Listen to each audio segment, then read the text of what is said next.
कौन है, उसके बाद सरकार नियोजन नीति बनाए। नियोजन नीति में किस तरह बनाना है, सी और डी के नौकरियों में 90% यहाँ झारखंड के लोगों के, चाहे जिस जाति का जिस वर्ग का बच्चा रहे, 90% यहाँ के लोगों के लिए, 10% बाहर के लिए। जैसे भारत के जैसे 28 में से 18 राज्यों ने ऐसा नीति बनाया है, एक हम अकेलौता ऐसा राज्य नहीं है जो ऐसा मांग कर रहे हैं। उसके बाद भारत का कुछ ऐसा राज्य है जो स्पेशल प्रोविजन 371 डी के तहत सरकारी नौकरियों में सी और डी में 100% नौकरियों को रिजर्व किया। हम 100% की मांग नहीं करते हैं, आप 10% ही ओपन छोड़िए, लेकिन ऐसा नीति लाइए जो हाई कोर्ट और सुप्रीम कोर्ट में चैलेंजिंग नहीं होगा। हम बताते हैं कि किस तरह का नियोजन नीति लाना है। आपको सी और डी में 90% हमारे लिए, 10% बाहर के लिए, ये हो गया। और जो बी का नौकरी है यानी ऑफिसर का जो पद है उसमें 75 या 80% हमारे झारखंड के बच्चों के लिए और 25% या 20% बाहर के लोगों के लिए। जैसे हम अगर बिहार में बीपीएससी का फॉर्म भरते हैं या बीएसएससी का फॉर्म भरते हैं तो हम भी 10% में भरते हैं, हम वहाँ 40% में नहीं भरते हैं। किसी भी भारत का कोई भी राज्य चल जाइए, किसी भी राज्य में घूम के आ जाइए, ये झारखंड ही एक है बाबा जी को ढाबा बनाया जहाँ 40% ओपन कर दिया गया। तो हम इसी का आगे सुन लीजिए, उसके बाद आप सवाल कीजिएगा। उसके बाद जब ये नियोजन नीति बन जाएगा, उसके बाद नियोजन में हमारी जो क्षेत्रीय जनजातीय भाषा है उसको नियोजन में जोड़ा जाए। ऐसा जैसे 5 जनजातीय भाषा है, संथाली, मुंडारी, कुड़ुक और खड़िया, और 4 क्षेत्रीय भाषा खोरठा, कुड़माली, नागपुरी और पंच परगनिया।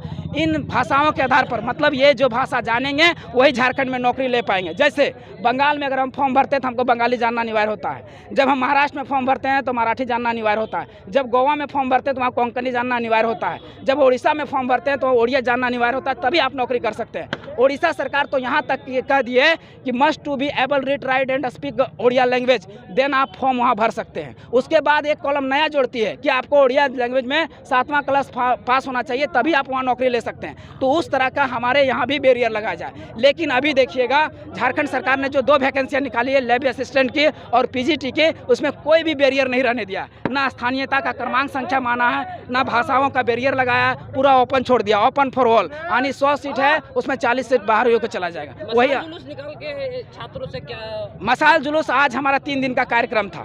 कल हमारा 17 तारीख था, उसमें मुख्यमंत्री आवास घेराव था, जिसमें आप देखे होंगे कि हम लोग मुख्यमंत्री आवास तक घेराव कर चुके थे। बीच में लाठी चार्ज होता है, पुलिस बर्बरता के तरह से हमें मारा जाता है, पीटा जाता है, हमारे तरह से खून बहाया जाता है, माथा फटता है, बहुत सारा चीज़ें होती है। हमारे महिलाओं के साथ छेड़छाड़ किया जाता है, उसके कपड़े फाड़े जाते हैं, सब देखे होंगे।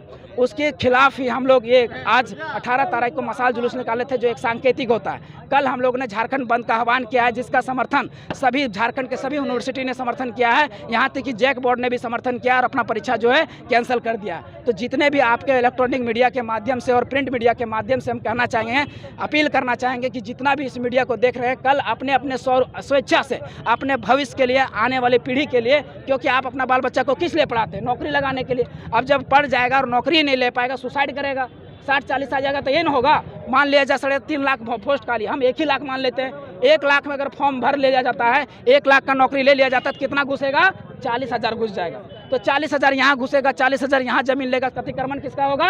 झारखंडी होगा। इसलिए स्वेच्छा से सब अपना दुकान मकान सब बंद रखें। कल के दिन अगर अनावश्यक ना हो तो बाहर ना निकलें। उसके बाद हमारे तरफ से इमरजेंसी सेवाएं ओपन रहेगी, जैसे एम्बुलेंस हो गया, दूध हो गया, अखबार हो गया, इस सब चीज़ को हम लोग ने ओपन छोड़ा है। मौजूदा कल पुलिस के जिस तरह क्रूरता की गई, आप लोगों के साथ देर रात तक छोड़ी गई, तो इस पर आप पुलिस के रवैये से क्या कहते हैं? बहुत ही घटिया, बहुत ही निंदनीय। जितनी भी भर्त्सना की जाए उसका एकदम कम पड़ेगा। ये पुलिस प्रशासन नहीं थी, जनरल डायर जैसे जलियांवाला बाग हत्याकांड में जैसे गोलियां चलाई थी, उससे भी खतरनाक था।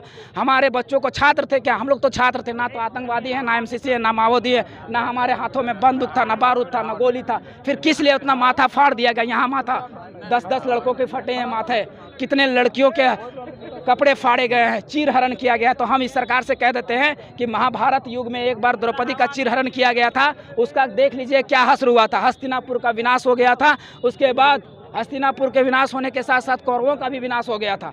ये सरकार ने वही काम किया है। रघुवर दास के कार्यकाल में भी यही हुआ था, उसमें भी महिलाओं पर अत्याचार किया गया था, जुल्म किया गया था। हेमंत सोरेन की सरकार चली गई, उसी तरह से इसकी भी सरकार चली जाएगी। महाधरना के बावजूद में जिस तरह आंदोलन हो रहा है, तो क्या लगता है कि सरकार इस पर झुकेगी या फिर उसी तरह? अगर नहीं झुकेगी तो 2024 में सरकार को उखाड़ फेंकेंगे और एक नई सरकार बनाएंगे। आखिर किस सरकार की हम लोग से करें? वो उम्मीद कोई नया आएगी, जो नया फ्रंट आएगी, थर्ड फ्रंट आएगी और एक नया उलगुलान करेगी, एक नया शुरुआत करेगी, जो झारखंड में शिक्षा, स्वास्थ्य, पानी, बिजली और रोजगार की व्यवस्था करेगी। सरकार हमेशा कह रही है कि नई नियोजन नीति लाई जाएगी, हमेशा आश्वासन। अरे अरे वही तो कह रहा हूँ रे गधा, उसको मतलब आप लोग को नहीं, उन लोग को कह रहा है गधा तुम किस प्रकार की नीति ला रहे। एक उसका मंत्री है हफीजुल अंसारी, उसको हम लोग गुटखा मंत्री बोलते हैं। एक है उसका आलमगीर आलम, उसको हम कौवा मंत्री बोलते हैं। ये लोग क्या करता है, बकर बकर कुछ भी बोल के चल जाता है। अरे साला तुमको पता ना, स्पष्ट करो तुम कौन सा नियोजन नीति है। तुम अभी 2 वैकेंसी निकाले ना, पीजीटी का निकाले कि नहीं, लेबर स्टेशन का निकाले कि नहीं, तुम स्पष्ट किए कि कौन सा नियोजन नीति से ले रहे हैं। तुम ही तो घोषणा नहीं कर रहे हो, तुम स्पष्ट करो कौन सा नियोजन नीति में ला रहे हो। हम तो कह रहे हैं तुम नियोजन नीति को स्पष्ट करो कि तुम 60-40 का नियोजन नीति में ला रहे हो कि 1932 के खतियान आधारित नियोजन नीति बनाए हो, बताओ हमें। वही तो हम कह रहे हैं, हम कहाँ कौन सा मांग कर रहे हैं, लेकिन बता ही नहीं रहे। खाली उलूल जुलूल घुमाने का काम किया जा रहा है, जो अब नहीं चलेगा, केवल ठगने का काम किया जाएगा। और जब फॉर्म निकलता है तो वहाँ लिख दिया जाता है कि सभी राज्यों के छात्र भर सकते हैं, पूरा भारत के नागरिक फॉर्म भर सकते हैं। जब आप 60-40 की नीति से एग्जाम नहीं ले रहे हैं तो फिर ऐसे ओपन कैसे हो गया। तो वहाँ झारखंड का निवासी क्यों नहीं लिखाया, सवाल बनता है कि नहीं बनता, आप ही पूछ के देखिए। अगर ओपन नहीं है तो 60-40 का नीति नहीं है तो वहाँ भारत का नागरिक फॉर्म कैसे भर रहा है, वहाँ झारखंड का निवासी फॉर्म भरना चाहिए। पूछताछ के क्रम में हिजबुल हसन बोले कि ये 60-40 नीति है, टेम्पोररी है। तो अच्छा एक बात बताइए, हम ही पूछते हैं, सरकार का कार्मिक विभाग की डाटा है कि 3.5 लाख वैकेंसी सरकारी नौकरी जो है खाली है, 3.5 लाख। अगर 3.5 लाख वैकेंसी अगर टेम्परेरी नीति में ही अगर भर ली जाती है तो हम परमानेंट नीति बना के क्या अचार डालेंगे, अचार नहीं ना डालेंगे। तो सबसे पहले हम इतना दिन 3.5 साल तक तो तुम नीति बना नहीं पाए, 6 महीना हम और इंतजार कर लेंगे। तुम स्थानीय पहले परिभाषित करो झारखंडी कौन है, स्थानीय नीति बनाओ, फिर नियोजन नीति बनाओ, उसके बाद तुम नौकरी धड़ाधड़ लो। लेकिन ये टेम्परेरी परमानेंट नहीं, टेम्परेरी कुछ नहीं होता है, परमानेंट नीति बनाओ जिसमें 3.5 लाख वैकेंसी है उसको फुलफिल करो। नहीं तो ऐसा ना हो कि 1 लाख अगर मान लीजिए फॉर्म नौकरी लिया जाता है तो 40,000, ऐसा ना हो कि 40% में 40,000 लोग बाहर के घुस जाए। अच्छा, अगर मुख्यमंत्री के रवैये में क्या कहेंगे कि आखिर जो छात्रों के साथ मारपीट की गई और जो मतलब क्रूरता की गई, उन सवालों को लेकर मुख्यमंत्री अपना मुंह मोड़ते नजर आए, उस पर कुछ बोलना चाहेंगे आप? देखिए पता नहीं, जब रघुवर दास बर्बरता करती थी, क्रूरता करती थी, तो 6ठा जेपीएससी में यही हेमंत सोरेन हमारे सामने आके बोलता था कि हमारी सरकार बनेगी तो हम 1932 के खतियान आधारित स्थानीय नीति नियोजन नीति बनाएंगे। उसका मैनिफेस्टो में शामिल था। और ये भी बोली थी कि जेपीएससी का हर साल 2 एग्जाम लेंगे, 5 लाख नौकरियां देंगे, उसका मैनिफेस्टो में शामिल है। और पता नहीं वहाँ पर सत्ता बैठने पर सब छात्रों को भूल गई। तो इसको हम क्या कहेंगे, धोखा है, धोखेबाजी तो कहेंगे, धोखेबाजी ना कहेंगे। हम लोग तो यही बोलते हैं, धोखेबाजी बोलते हैं। अगला आप लोग कोई दूसरा भाषा बोलते होंगे तो हमें नहीं पता, लेकिन हम लोग धोखेबाजी उसको बोलते हैं।